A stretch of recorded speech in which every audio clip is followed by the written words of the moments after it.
So far in Season 9, so much stuff has happened. We've had the vaulting of some much beloved and essential items in Fortnite, such as the pump shotgun and both SMGs. We've had new items introduced, such as the combat shotgun, the tactical AR, and the burst SMG. We've had two in-game collaborations with the John Wick and Nike, and we are only on week 4. That is right, we are only 4 weeks into Season 9 and so much stuff has already happened in the world of Fortnite, and more stuff is about to happen today because today is the downtime for the 9.20 update, where we're going to get brand new items, we're going to get vaulting of a sniper rifle and so much more as well. But before we begin, don't forget to click that like button, make sure you subscribe and notifications on, and don't forget to use code Doodles in the Fortnite item shop and buying skins. It really helps the channel out a lot. You guys have been doing it already. Thank you guys to everyone that has been doing it, and when you buy skins, make sure the code is there because it resets every 2 weeks, and if the code isn't there when you buy a skin, it won't count towards whichever creator you use.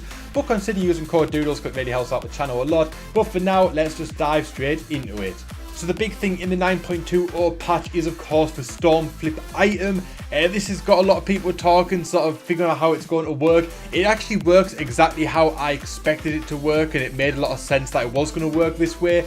But it says Storm Flip, throw an item that explodes on impact and creates a sphere-shaped zone. Where the sphere overlaps with the storm, it will create a safe zone. Where the sphere overlaps a safe zone, it will create a storm zone. The Storm Flip deals the same amount of damage as the current storm. So obviously if you do it in the last circle, it's going to do 10 tick. Obviously for the first circles, it will do 1 tick. The zone lasts for 20 seconds before dissipating. Available and epic rarity can be found from floor loot, chests and vending machines. Drops in stacks of 1 and max stack of 1. So you can only carry one of them at a time. And I don't know how big this storm zone is going to be, how big the sphere is going to be. But basically, if you use it in the final circle, especially if you've got high ground, like say we're watching like the World Cup, like you sort of know how the end game looks, where the storm is really, really small, and generally you sometimes get someone above someone below, and it's like the final 1v1. If you use the storm zone, then you would literally just engulf the bottom of the map with the storm and guarantee that person's death. So this is going to be really, really interesting to see how this one works out. I cannot wait to dive into some games with it and sort of see how big the storm circle ends up being. I'll definitely be checking that out, and if I get some good footage, I'll be making a video for you guys as well. And I don't know what you guys think of this down below in the comments. Are you excited for this one? I'd love to know your thoughts on this. But moving on, we've got the vaulting of a sniper rifle. Man, I'm so sad about this one because the hunting rifle, all variants of the hunting rifle have now been vaulted. They say, while we value the variety of longer range sniping options, the hunting rifle has become somewhat outclassed by the infantry rifle after it was changed to hit scan. In addition, there are a few sniper rifle options available, and we feel it doesn't currently fill a necessary role in the item lineup. And now that is a load of bollocks in my opinion, because the infantry rifle does not compare to the hunting rifle in the slightest in my opinion, and they added the semi-auto sniper back in just a couple of weeks ago, and no one uses it. The only time you ever hear it used is in Team Rumble, and no one ever lands a shot with them because it's not that good of a weapon, and it's only generally like true defaults that use the semi-auto sniper because they get 10 shots rather than 1. But anyone that is even slightly competent with the sniper rifle will always choose the hunting rifle suppressed or the heavy sniper, even if they don't always land the shots. The semi-auto sniper was definitely done to give the defaults a chance at sniping. It's not a good weapon at all. The hunting rifle was so much easier to aim with anyway. I think the hunting rifle is much easier to aim with in general, especially for the shorter range snipes that you do. And the infantry rifle does not compare at all, because even headshot won't kill you instantly, whereas a hunting rifle headshot will kill someone with 200 plus damage. So yeah, it's absolute nah, I'm not buying that one at all. I'm so sad to say you go. I love the hunting rifle. And it's a shame we had to take the semi-auto sniper rifle over that one. But it is what it is. Moving on to the loot carrier, it says reduce sniper package availability from 12.5 to 8.45%. Which is fine because never ever got snipers from this anyway. Reduce explosive package availability from 12.5 to 7.04. The chances of getting high powered rare items from supply drones was higher than felt appropriate, so we've reduced their availability slightly. Isn't that exactly what the drone carriers were for? Isn't that exactly what they were for? You meant to land in these spots, which was obviously going to get high traffic, and you were meant to get blue, epic or legendary guns that were generally going to be higher powered, and that was the whole point of going in that high risk area where everyone else is going to be, to get the better items. So I kind of feel like they've just like voided the whole reason for the loot carrier. So basically now they're telling us a lot of the time we're probably just going to get pistols. So yeah, I don't really see the point in doing that, but it is what it is. But it says mounted turret. Overheat now takes 20% longer. The mounted turret usage has decreased over time by slightly increasing time before overheat. The goal is to help increase its risk versus reward. Now the reason it has decreased being used is because it's pretty garbage. Unless you're a true default, most people just snipe someone when they're using it. Although everyone seems to be able to snipe me in the turret, but I can never snipe anyone else. Basically, someone uses the turret on me, there's a good chance I'm going to die, which absolutely sucks. But people seem to be able to combat it quite easily, and obviously using the turret, you become a sitting target. So yeah, that's kind of why people aren't using it. And in my opinion, this is one of the items I think has been long overdue just to get voted in the game. It's not that good, and people don't generally use it, so I don't really know why it's still here. They've increased the max charge time on Boom Bow from 1 second to 1.25 seconds. The Boom Bow is a bit stronger than we'd like. This adjustment should reduce frequency between shots, making misses riskier. We'd like to evaluate the impact of this change before making any additional adjustments, and it's possible that more tweaks will be necessary if this doesn't have the desired effect. So it's not too much difference in the Boom Bow. It's only 0.25 per second. It's absolutely fine. They did say they want to nerf it a bit, so I was half expecting the blast radius or the damage to be a bit lower. Maybe that will come in the future, but hopefully this will be enough of a tweak where they'll be satisfied with it, because it is a really good weapon. And I actually prefer taking this a lot of the time over sniper rifle, especially in the more close quarter situation. It's a fantastic weapon, and yeah, I dig it a lot. The slipstreams audio, pink ring, and spinning blades turn off when disabling during the 5th phase of the storm. Players survived from a reboot ban will lose invulnerability upon shooting or building. Air vents are now more forgiving in order to prevent fall damage from players when jumping on them from high places.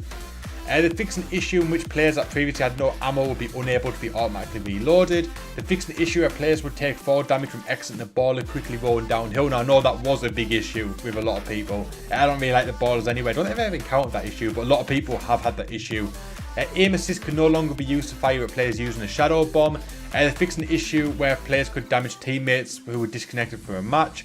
They fixed an issue where the flying disc toy will get caught on ballers in mid-air.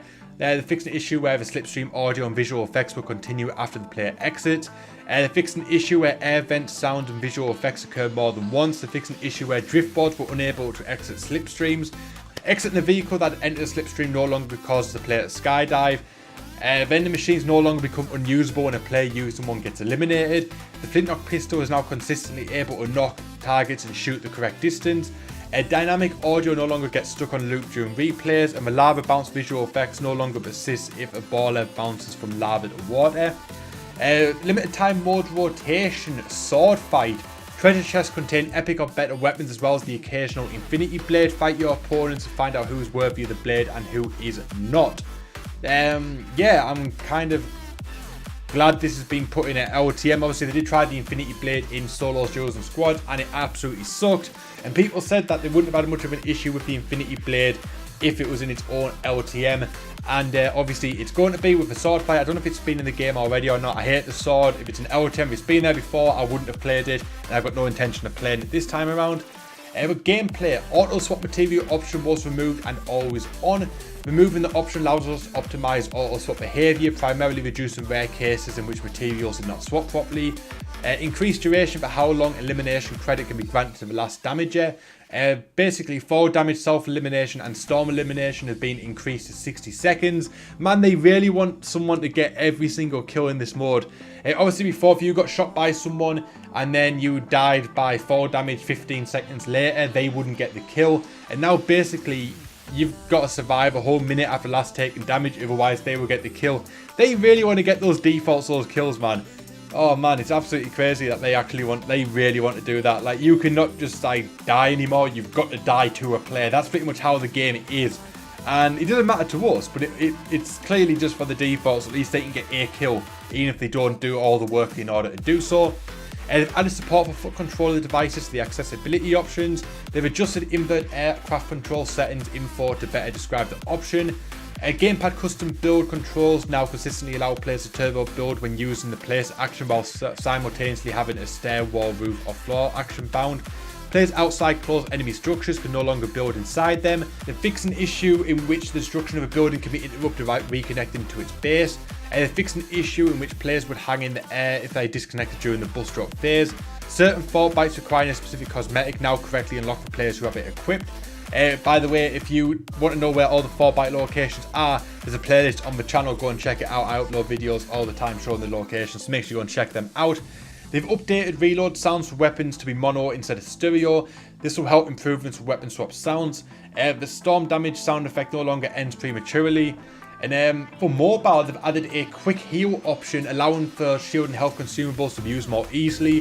When shield or health is below 100 max, a quick heal button will display on screen. Set of buttons that need to be added manually from the HUD layout tool. Basically, it's going to take priority. Certain items will take priority over others if you use this button. Chug Jug will always outrank any of the hidden items that you've got. Health over shield items, medkit over bandages. If shield is below 50, they use small shields. If shield is greater than 50, they'll use shield potions. So basically, rather than having to cycle through your inventory on mobile, you press a button and it will use the best health item for you at that moment in time. They fixed a few mobile issues as well, but I'll put them up on the screen, especially like now and towards the end of the video, so you guys can see them. And they've also done a few general things as well in Fortnite. They've updated the banner icons from 256 by 256 to 512 by 512, so they're going to be a larger banner graphic now. Console players can now access languages through the settings menu. Players can now choose a setting on the account tab to opt out of player surveys. Update the main menu lobby to be the same as the Battle Royale lobby. We've made some initial polish adjustments to the new lobby. We're planning to iterate over time and update the theme across the front end. The fixed videos not looping on PS4, and the question mark icon in the settings menu now fully fills in a box. For the user interface, they've added the ability to undo a new purchase from the Fortnite store.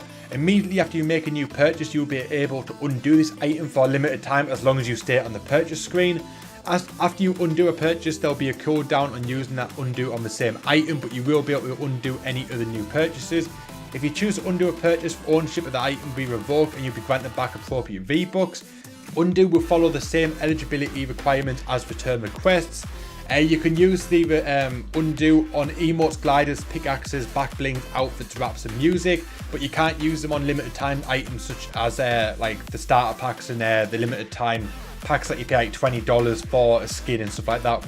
Anyone that basically uses money, you can't get a refund on, including V-Bucks. You can't undo gifts, the battle pass, the tiers, and any of the save the world stuff as well. So yeah, this is super cool, because a lot of people, when they sort of go to check out how an emote sounds and they go to click back, they accidentally click purchase. At least now you'll be able to undo it without having to risk one of your 3 return requests and stuff like that. So that's super cool as well. Players in your squad now have the stronger visual highlight when actively speaking.